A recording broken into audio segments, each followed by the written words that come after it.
is Hetal Bhandari from HR Institute of Studies. Today we are going to start with a new chapter, that is chapter number 7, Cash Book of Standard 11 GSEB Board Accountancy. Cash book basically होता क्या है? जो भी book पूरे के पूरे cash and bank के transactions include करे, कवर करे, उसको बोलते हैं कैश बुक. अभी अपन ने परचेज रिटर्न, सेल्स रिटर्न पढ़ा, लेकिन सब क्रेडिट ट्रांजेक्शन्स पढ़ा, एक भी कैश ट्रांजेक्शन नहीं पढ़ा. जब भी कैश ट्रांजेक्शन आता था अपन हमेशा लिखते थे it will be recorded in the cash book. तो ये कैश बुक अब आ गई. अब कैश बुक बेसिकली दो टाइप की होती है. कैश बुक्स बेसिकली दो टाइप की होती है. एक होता है सिंपल, जैसे हम परचेज एंड सेल्स बुक में भी करते थे, और एक होता था कॉलमनर. अब कॉलमनर में तीन और होते हैं. सिंपल में सिर्फ एक सिंपल होता है. कॉलमनर में क्या होता है? एक कैश एंड बैंक, एक bank and discount. Cash and bank, sorry, cash and discount, cash and discount, cash and bank,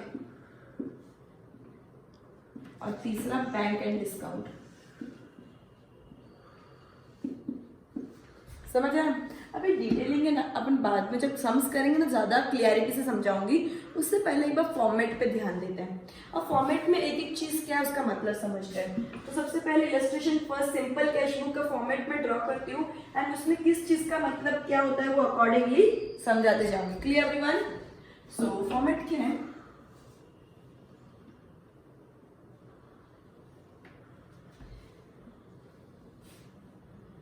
date, particulars,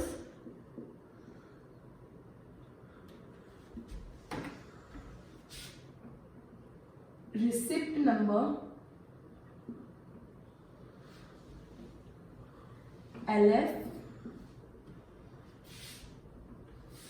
amount, rupees. Clear? Date, particulars, receipt number, LF, amount. नहीं, इधर तक नहीं है, पूरा सेम टू सेम और repeat होगा. वापिस इधर डबल लाइन आ जाएगी. अब आ जाएगा date, particulars, payment, sorry, voucher number,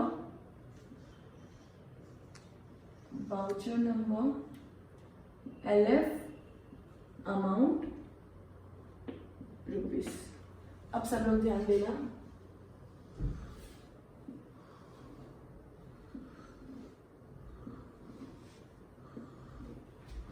दो बार क्यों?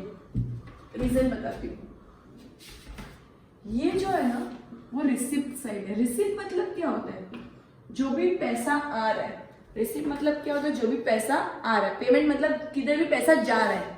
पैसा आ रहा है वो सब ये साइड रिकॉर्ड करेंगे, पैसा जा रहा है सिर्फ दो ही चीज दिमाग में रखनी. पैसा आ रहा है या जा रहा है. क्या एक्सपेंस, क्या इनकम, क्या सेल्स, क्या परचेस, कुछ दिमाग में नहीं रखना. क्या एसेट, क्या नहीं एसेट. कोई भी चीज से पैसा आ रहा है, कोई भी चीज से पैसा जा रहा है, बस वही चीजें याद रखनी. तो कोई भी चीज से पैसा आ रहा है, रिसिप्ट मतलब पैसा आ रहा है, अपन ने रिसीव किया. कोई भी चीज से पैसा जा रहा है, अपन ने पेमेंट किया. पैसा आता है तो उसको रिसिप्ट देते, रिसिप्ट नंबर. पैसा जा रहा है तो उसको वाउचर देते हैं, वाउचर नंबर. ठीक है? पैसा आता है तो रिसिप्ट आती है. अपने पास कोई रिसिप्ट देता है. अपने पास अगर पैसा सॉरी, अपन किसी को रिसिप्ट देते हैं. अगर पैसा आ रहा है मतलब कोई मुझे पैसा दे रहा है तो मैं उसको रिसिप्ट दूंगी कि हाँ तूने मुझे पैसा दिया. और अगर मेरा पैसा किधर जाएगा तो आगे वाला मुझे वाउचर देगा. आगे वाले की रिसिप्ट होगी, वो मेरा वाउचर होगा. क्लियर? इधर तक क्लियर है? अब नेक्स्ट इलस्ट्रेशन नंबर फर्स्ट से कंटिन्यू करते हैं. जैसे जैसे एंट्री पढ़ती जाऊंगी वैसे वैसे एंट्री का मतलब समझाती जाऊंगी और ट्रांजैक्शन कैसे होगा वो करेंगे. अब सबसे पहले ऊपर क्या लिखेंगे? जैसे परचेज और सेल्स बुक में लिखते हैं cash book of Shri XYZ, जिसमें जो भी इसका नाम होगा. इलस्ट्रेशन फर्स्ट में इसका नाम क्या है? Prepare simple cash book from the following transaction of Rajesh pai for February 2015. ठीक है? तो cash book of Shri Rajesh pai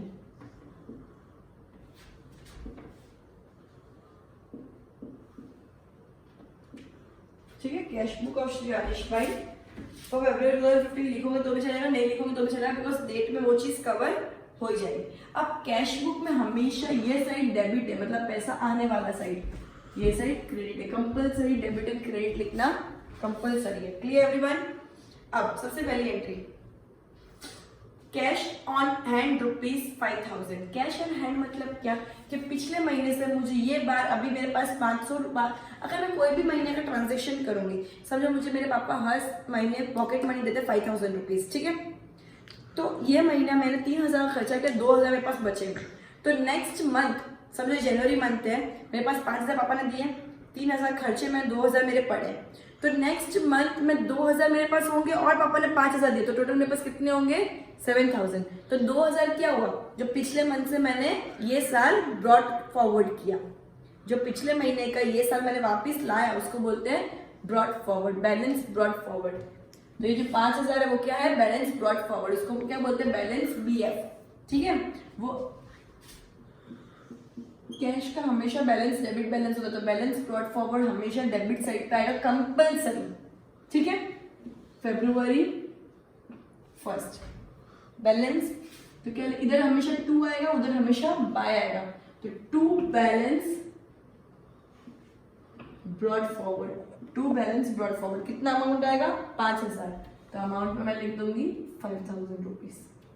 clear? Next, goods of ₹3000 sold to Geeta for cash. 3000 के गुड्स मैंने गीता को कैश में बेचे। अगर मैं गुड्स कैश में बेच रही हूँ तो मेरे पास पैसा आएगा कि मेरा पैसा जाएगा? अब ऑब्वियसली अगर मैं कुछ बेच रही हूँ तो मेरे पास पैसा आएगा, तो 3000 रुपये मेरे पास आए, तो क्या कर दूंगी मैं? 3 किस वजह से आए? सेल की वजह से आए, तो 2 सेल्स, कितना? 3000 रुपये। इनवॉइस नंबर कुछ भी दिया हुआ नहीं है। Clear? Next, goods of 2000 purchase from Amit for cash. Amit ने 2000 रुपये कैश में परचेज किए। अमित से मैंने 2000 रुपये कैश में परचेज, 2000 के गुड्स कैश में परचेज किए। अगर परचेज करूंगी, किसी में कुछ गुड्स ले तो मुझे पैसा देना पड़ेगा, तो पेमेंट हुआ ना। सो कौन सी डेट को? 5th डेट को, 2015 फरवरी 5th। बाय, इधर क्या लिखेंगे हमेशा? बाय। बाय परचेज, कितने गुड्स परचेज किया अपन ने? 2000 का अमित से गुड्स परचेज किया कैश में, पार्टी का नाम नहीं आएगा, परचेज आएगा। परचेज ना, इसकी एंट्री क्या होती है? परचेज टू कैश, तो कैश की क्रेडिट साइड बाय परचेज, समझ आया? Next, goods of 5000 brought in the business as more funds are required in the business. 5000 के गुड्स बिजनेस में लाए गए क्योंकि बिजनेस को और फंड्स की रिक्वायरमेंट थी। जब ओनर खुद का पैसा बिजनेस के अंदर लाता है तो क्या बन जाता है? कैपिटल। ओनर खुद का पैसा बिजनेस के अंदर लाता है तो क्या बन जाता है? कैपिटल। बिजनेस में पैसा आया तो ऑब्वियसली कौन सी साइड आएगा? Debit side. कौन सी डेट को लाया? 7 डेट को, तो 2 कैपिटल, कितना पैसा लाया? 5000 rupees. Clear? Next, insurance premium ₹800 paid. Paid मतलब मैंने पेमेंट किया होगा इंश्योरेंस प्रीमियम का, मैंने इंश्योरेंस प्रीमियम का पेमेंट किया होगा, तो 9 डेट को क्या पेमेंट साइड आ जाएगा? बाय, किस वजह से पेमेंट किया? इंश्योरेंस प्रीमियम का पेमेंट किया, 800 रुपीज। Clear everyone? देखना, आया पैसा तो इधर लिखो, गया पैसा तो उधर लिखो, खत्म। फर्नीचर में 4000 purchase from Ganesh furniture mart for cash. 4000 का मैंने फर्नीचर परचेज किया कैश में, ठीक है। तो मैंने कौन सी डेट को परचेज किया? पेमेंट किया, मैंने परचेज किया, तो 10th डेट को मैंने परचेज किया, तो ऑब्वियसली मैंने पैसे दिए होंगे फर्नीचर के लिए, मैं परचेज किया कैश में, तो मुझे क्या मिला कैश के बदले? फर्नीचर मिला, तो बाय फर्नीचर, कितने का फर्नीचर मैंने परचेज किया? 4000 का फर्नीचर कैश में परचेज किया, मतलब मैंने 4000 रुपए दिए फर्नीचर लेके, ठीक है। मेरा पैसा गया, कुछ भी हो, एसेट परचेज किया, कोई भी तरीके से एक्सपेंस इनकम, कोई भी तरीके से पैसा जा रहा है या आ रहा है तो कैश बुक में आएगा आएगा आएगा। Clear? Rupees 1500 receive towards commission and 1200 paid towards brokerage. Receive को 1500 तो ये साइड लिखेंगे और 1200 पे किया था वो साइड लिखेंगे। तो एक ही डेट पे दो ट्रांजेक्शन है, दैट इज 12th डेट को कमीशन रिसीव हुआ तो 2 कमीशन पैसा मिल रहा है। कितना कमीशन रिसीव हुआ 1500 एंड 1200 ब्रोकरेज पे किया। तो बाय ब्रोकरेज सेम डेट पे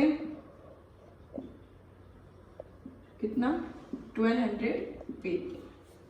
clear? Okay next 3000 receive from Mahesh towards receivable. अपन को महेश से 3000 रुपीज मिले, अपन को महेश से 3000 रुपीज मिले। पैसा मिला तो कौन साइड आएगा डेबिट साइड, पैसा मिला तो रिसिप्ट साइड आएगा ऑब्वियसली। कितना पैसा मिला 3000 रुपीज, किससे मिला महेश से, तो महेश अकाउंट 3000 रुपीज। क्लियर इधर तक? Next salary of ₹1000 and flight of ₹200 पे। सैलरी ऑफ फ्लाइट पे किया तो कौन सा साइड आएगा पेमेंट साइड। कितना 1000 का सैलरी 200 का फ्लाइट, तो by salary 1000 rupees by flight. ऐसे अलग अलग लिखना है, डेट सेम लिखनी है। कौन सी डेट है 16th डेट है, ठीक है। नेक्स्ट 18th डेट को ₹3000 पेड टू प्रकृति टूवर्ड्स एन ओल्ड अकाउंट। मैंने प्रकृति को मेरा पुराना पेमेंट देना बाकी था तो मैंने 3000 रुपये उसको दे दिए ना, पेमेंट दिया तो किसको दिया बाय प्रकृति। कितना 3000 रुपये पेमेंट दिया, तो ये साइड पैसा आया तो ये side. Machinery purchase for the business ₹2000। Machinery business के लिए परचेज किया। अब मशीनरी बिजनेस के लिए परचेज किया और किससे परचेज किया, कोई पार्टी का नाम कुछ नहीं है, कैश भी नहीं लिखा लेकिन पार्टी का नाम भी नहीं है। जब पार्टी का नाम भी नहीं है तो अपन यही मानेंगे कि ट्रांजेक्शन कैश ट्रांजेक्शन है। तो अगर मैंने 2000 की मशीनरी परचेज की है 20 डेट को तो ऑब्वियसली मैंने कैश पे किया होगा, तो bye machinery 2000। Clear? As more funds are required in the business, ₹10,000 borrowed as loan bearing 10% rate of interest from Ramesh भाई। ऐसे ज्यादा फंड चाहिए था तो मैंने क्या किया 10,000 रुपए रमेश भाई से 10% रेट ऑफ इंटरेस्ट में लोन ले लिया। मैंने पैसा लिया मतलब मेरे पास पैसा आया। मैं किससे लोन ले रही तो पैसा तो आएगा ना। तो टू रमेश भाई किससे आ रहा है, रमेश भाई से आ रहा है, तो रमेश भाई लोन अकाउंट। कितना 10,000 रुपए आ रहे हैं, कौन सी डेट को आ रहा है 23, ठीक है। 26 कैश परचेज ₹7,000। कैश परचेज कितना है 7,000। कैश परचेज मतलब ऑब्वियसली जाएगा क्योंकि अगर परचेज करें तो पैसा देना पड़ता है। So by purchase 7,000 rupees. Clear? Date कौन सी थी 26। Last 28 date ₹3,000 deposited in prime cooperative bank. मैं पैसा डिपॉजिट कर रही हूँ तो मेरा पैसा जाएगा ऑब्वियसली। मैं कैश निकालूंगी तो ये तो बैंक में डालूंगी, तो कैश गया 3,000 रुपीज से 28 के दिन बाय बैंक। नीचे कोऑपरेटिव बैंक ब्रैकेट में लिख देने का कितना गया 3,000 रुपये। अब है ना कैश में हमेशा क्रेडिट साइड का टोटल ज्यादा होगा। कैश में हमेशा क्रेडिट साइड का डेबिट साइड का टोटल हमेशा ज्यादा होगा। कैश में ऑलवेज डेबिट साइड का टोटल ज्यादा होगा एंड बैलेंस कैरी फॉरवर्ड इधर आएगा। कैरी फॉरवर्ड मतलब इतना बैलेंस में नेक्स्ट टाइम लेके जाऊंगा। तो मैं क्या करूंगा इसका टोटल करूंगी, उसमें इन सब का टोटल माइनस करूंगी एंड जो अमाउंट आया उसको बोलते हैं by balance carry forward. Clear? Just a minute.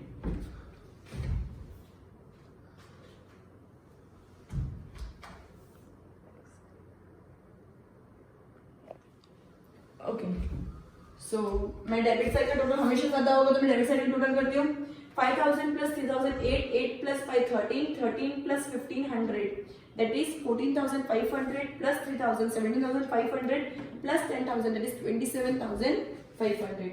तो ये आगे 27,500 इसका टोटल कभी भी टोटल कैसे लिखते हैं, ऊपर एक है नीचे 2 लाइन। क्लियर? ये 27,500 में सेम इधर रिपीट करूंगी,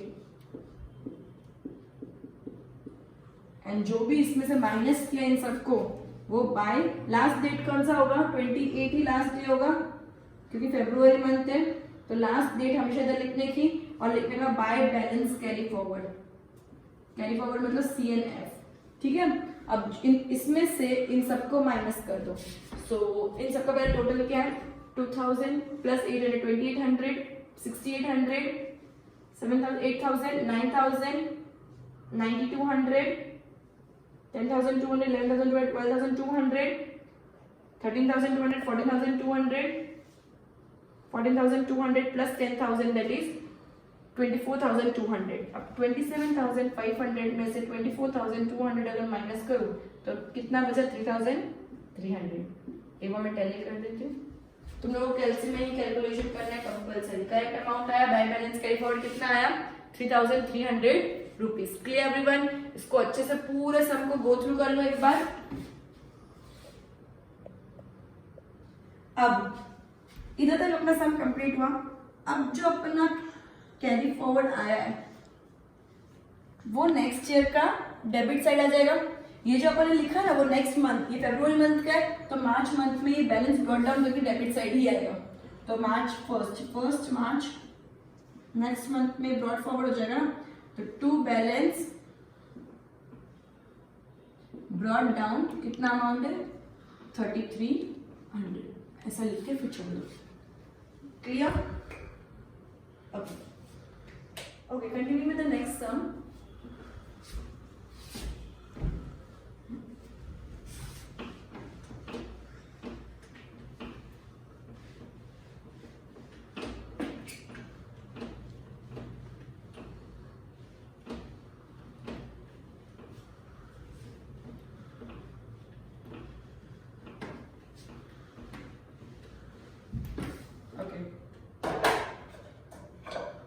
नेक्स्ट हम क्या बोल रहे हैं, prepare 2 columnar cash books. 2 columnar cash book मैंने ऑप्शन बताए थे, cash and bank, cash and discount, bank and discount. तो ये कैश एंड डिस्काउंट वाला 2 कॉलमनर कैश बुक है, ठीक है। अब कैश एंड डिस्काउंट, डिस्काउंट के अंदर जो ट्रेड डिस्काउंट होता है ना वो कभी भी रिकॉर्ड नहीं होता है, जो कैश डिस्काउंट होता है वही हमेशा रिकॉर्ड होता है। तो ट्रेड डिस्काउंट डायरेक्टली कट करके नेट अमाउंट लिखते हैं एंड कैश डिस्काउंट रिकॉर्ड होगा। अब इसका परफॉर्मा कैसे होगा, पूरा का पूरा परफॉर्मा सेम है, सिर्फ डिस्काउंट का एक कॉलम ऐड कर लो, ठीक है। सो क्या परफॉर्मा था, date, particulars, receipt number, LF, discount, amount, ठीक है।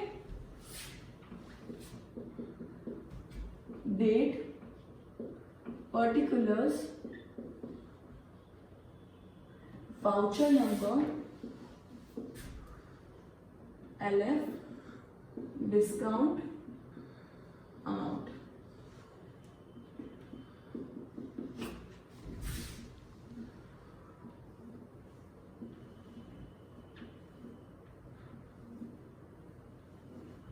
इधर क्या हो जाएगी, 2 लाइन हो जाएगी सेपरेशन के लिए, ठीक है।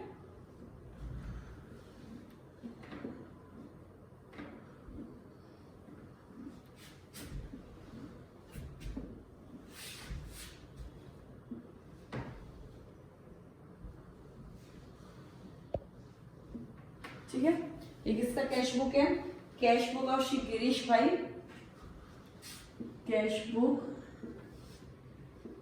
ऑफ श्री गिरीश भाई फॉर मार्च 2015। ये क्रेडिट साइड है, ये डेबिट साइड, ठीक है। अब स्टार्ट करते सम के साथ। उसके पहले एक चीज बताती हूँ, ये तो जो पहले अपन ने सम में किया था ये क्या है, receipt sale, and this one is payment. अब जब अपने पास पैसा आता है तो अपन डिस्काउंट देते हैं, दैट इज डिस्काउंट अलाउड। अगर मैं सेल कर रही हूँ तो सेल पे मैं डिस्काउंट दूंगी, ऑब्वियसली मैं सेल पे डिस्काउंट दूंगी, तो डिस्काउंट अलाउ कर रही हूँ ना, मैं आगे वाले इंसान को डिस्काउंट दे रही हूँ। अगर पैसा मिलने वाला होता है तो डिस्काउंट रिसीव्ड, मुझे डिस्काउंट मिलेगा किसी से। आगे वाले से अगर मैं परचेस कर रही हूँ कुछ तो उसके मैं बोलूँ 10,000 के बदले 9,000 में कर दो ना, तो 9,000 का पेमेंट मुझे करना है, परचेस कर रही हूँ मैं, लेकिन डिस्काउंट तो मुझे मिलेगा सामने से, तो discount received. Clear? Okay, so continue with the sum. Opening cash balance 2015 March, opening cash balance हमेशा क्या आएगी? टू बैलेंस ब्रॉट फॉरवर्ड, तो 8,000 रुपीज है 1 March, to balance brought forward कितना है? 8,000 rupees. Clear? Goods of 6,000 purchase at 10% TD, 6,000 के goods 10% trade discount पे, trade discount और कैश डिस्काउंट को मिक्स मत करना। ट्रेड डिस्काउंट के अंदर कैश डिस्काउंट वाले कॉलम में कुछ भी नहीं आएगा, डायरेक्टली नेट अमाउंट कट करके ही आउटर कॉलम में आएगी। मैंने गुड्स परचेज किया 6,000 के 4 तारीख को, बाय परचेज कितना? 6,000 के गुड्स 10% ट्रेड डिस्काउंट, तो 6,000 माइनस 10% दैट इज 5,400, डायरेक्ट इधर लिखेंगे, डिस्काउंट में कुछ भी नहीं आएगा। क्लियर? ट्रेड डिस्काउंट हो तो डिस्काउंट में कुछ भी नहीं आएगा। Goods of ₹3,000 sold to Praveen for cash at 5% CD, 3,000 के गुड्स प्रवीण को बेचे कैश में और 5% क्या दिया? कैश डिस्काउंट दिया। 5% क्या दिया मैंने उसके ऊपर? Cash discount. तो किसको बेचा? प्रवीण को बेचा। फॉर कैश लिख दे तो पार्टी का नाम भले दिया है वो कैश ट्रांजैक्शन ही माना जाएगा, और बेचा है तो क्या लिखूंगी इधर? कौन सी डेट है? 7 को। टू सेल्स लिखूंगी क्योंकि मैंने गुड्स बेचा है। क्लियर? कितने का? 3,000 का 5% सीडी, 3,000 का 5% कितना होता है? 150, सो 150 रुपीज कैश डिस्काउंट है, इसलिए डिस्काउंट में लिखूंगी 3,000 में से 150 माइनस कर दो तो कितना आता है? 22,850 rupees. Clear? Next, goods of 4,000 sold for cash eight 10% TD and 5% CD. ठीक है, 10% ट्रेड डिस्काउंट, 5% कैश डिस्काउंट। मैंने गुड्स बेचे हैं तो 10 को भी 2 सेल्स। कितने गुड्स बेचे? 4,000 के गुड्स, 10% टीडी अगर मैं काटूं 4,000 में, 4,000 माइनस 10% दैट इज 4,000 में 400 माइनस करो 3,600, एंड 3,600 में 5% कैश डिस्काउंट भी दे रही हूँ। तो सबसे पहले 3,600 का 5% कितना होता है? 180 रुपीज, वही कैश डिस्काउंट आएगा। ट्रेड डिस्काउंट पहले माइनस होता है, उसके बाद कैश डिस्काउंट माइनस होता है। तुम पहले कैश डिस्काउंट के बाद में ट्रेड डिस्काउंट नहीं कर सकते, पहले ट्रेड डिस्काउंट माइनस होता है फिर कैश डिस्काउंट। तो मैंने ट्रेड डिस्काउंट 400 माइनस कर दिया, फिर जो मेरा फिगर है 3,600 उसके ऊपर 5% कैश डिस्काउंट लिया, तो 3,600 minus 180 that is 3,420 rupees. Clear? Next, furniture rupees 5,000 is purchase from Gopal furniture mart. एक सेकेंड, इधर किधर भी लिखा है कैश में? नहीं, और पार्टी का नाम क्लियरली लिखा है, तो ट्रांजेक्शन क्या हो गया? Credit transaction. और क्रेडिट ट्रांजेक्शन है तो अपन क्या लिखेंगे? As it is a credit transaction it will not be recorded in the cash book, as a credit transaction it will not be recorded in the cash book. तो 15th number की entry notes में लिखना है कि as it is a cash transaction it will not be recorded, sorry 15 नहीं 12th number की entry. तो date 12 notes में लिखना है, date 12 as it is not a cash transaction it will not be recorded in the cash book, as it is a credit transaction it will not be recorded in the cash book. Clear? Next, ₹1,000 paid to Vishnu towards full settlement of ₹1020। जब भी full settlement में जो भी discount मिलता है discount column में लिखना compulsory है। मैंने पे किया विष्णु को 15th डे को, मैंने विष्णु को पे किया, बाय विष्णु। मैंने उसको बोला देखो 1,020 रुपीज देना, तो 20 छोड़ना, मैं तो 1,000 एक बार के लिए पे कर देता हूँ। तो उसने 1,000 पे किया, 20 छोड़ा, मतलब 20 रुपीज, सॉरी मैंने पे किया ना, हाँ तो मुझे मैंने पे किया ना, सॉरी हाँ मैंने पे किया है, तो 20 रुपीज का डिस्काउंट मुझे रिसीव हुआ, मतलब मैंने 20 रुपए कम पे किया, 1,020 की वजह से 1,000 का ही पेमेंट किया। Clear everyone? Okay, next entry, ₹900 paid for commission, 900 रुपये मैंने कमीशन पे किया, कमीशन के लिए पे किया तो इधर आएगा 16 को, बाय कमीशन कितना amount? 900 rupees. Clear? Next, ₹1,500 receive from 1560, मतलब मेरे को 1500 मिले कमलेश से, 1560 के बदले 1500 मिले, तो कितने रुपए का डिस्काउंट हो गया? 60 रुपीज का डिस्काउंट हो गया। मिले 1500, 1560 तो मिलने चाहिए थे, लेकिन मिले सिर्फ 1500, 16 रुपए डिस्काउंट हो गया। किससे मिले? कमलेश से। तो टू कमलेश अकाउंट, कौन सी डेट है? 18th date. Next 20, paid ₹2000 for salary and ₹400 for wages. 2000 रुपए मैंने सैलरी पे पे किया एंड 400 फॉर वेजेस। 20 डेट को by salary 2000 rupees and 20 date को ही by wages 400 rupees. Clear everyone? इधर तो समझ आ गया सबको? फिर क्या बोला है? गुड्स ऑफ ₹2000 परचेज फ्रॉम विश्वा for cash eight 10% TD and 10% CD. 2000 के गुड्स मैंने विश्वा से परचेज किए कैश, 2000 के गुड्स मैंने कैश में विश्वा से परचेज किए, उसमें 10% मैंने ट्रेड डिस्काउंट लिया, 10% कैश डिस्काउंट। तो 2000 पे अगर मैं 10% का ट्रेड डिस्काउंट लूँ तो 1800 हो गया, 2000 माइनस 10%। एंड 1800 पे अगर मैं 10% कैश डिस्काउंट करूँ, मतलब इंटू 10% करूँ, तो 180 का डिस्काउंट मुझे मिल रहा है। और तो कौन सी डेट है? 23 बाय परचेज किया मैंने विश्वा से, 180 का कैश डिस्काउंट मिल रहा है and 1800 minus 180 that is 1620 rupees ultimately मुझे पेमेंट करना है। Clear?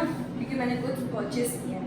Now cash of 4000 bought in the business, business में पैसा लाया तो क्या हो गया? कैपिटल हो गया, पैसा आया। सो टू कैपिटल, कितना पैसा आया? 4000 रुपीज। 26 की डेट है, 4000 रुपीज। ठीक है? Okay.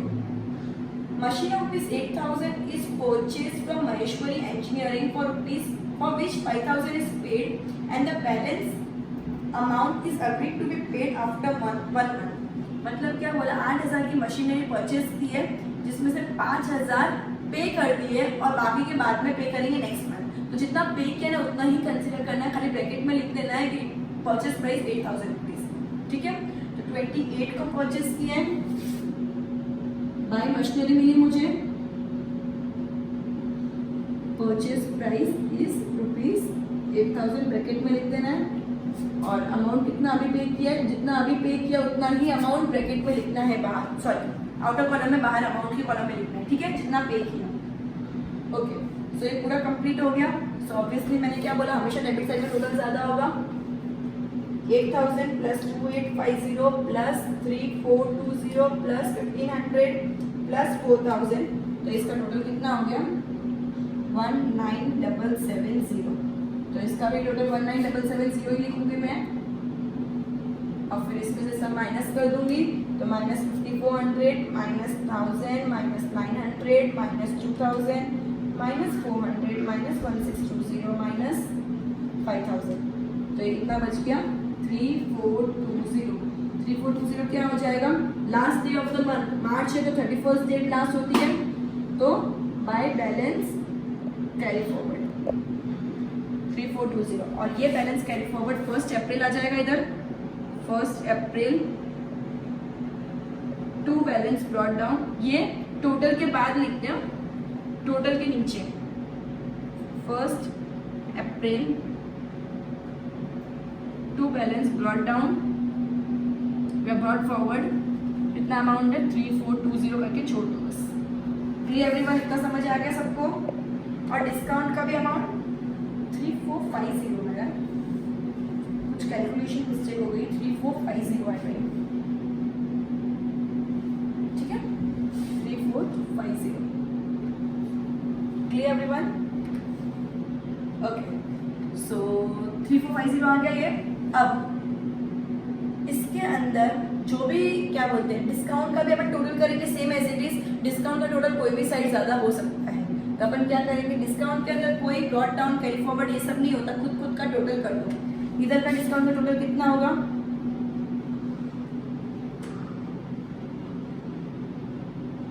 150 plus 180 that is 330, 330 plus 60 that is 390। और इधर के डिस्काउंट का टोटल कितना होगा? खुद का टोटल करना, राइट? 20 plus 180 that is 200। खत्म। खुद का टोटल करना है डिस्काउंट के अंदर। कोई भी चीज इसका ज्यादा होगा, इसका कम, तो इसका ब्रॉड फॉरवर्ड, कैरी फॉरवर्ड, वो सब सिस्टम नहीं रहता डिस्काउंट के अंदर। खुद की साइड का टोटल कर दो एंड खत्म करो, ठीक है। तो ये अपन ने क्या किया, कैश और डिस्काउंट किया। अब आगे कैश एंड बैंक के ट्रांजेक्शन करेंगे, जिसके अंदर कॉन्ट्रा एंट्री का बहुत इंपॉर्टेंट कंसेप्ट मुझे समझाना है। सो वो नेक्स्ट लेक्चर में कंटिन्यू करूंगी। So good bye everyone, will continue with the next topic of cash and bank book in the next lecture. Good bye.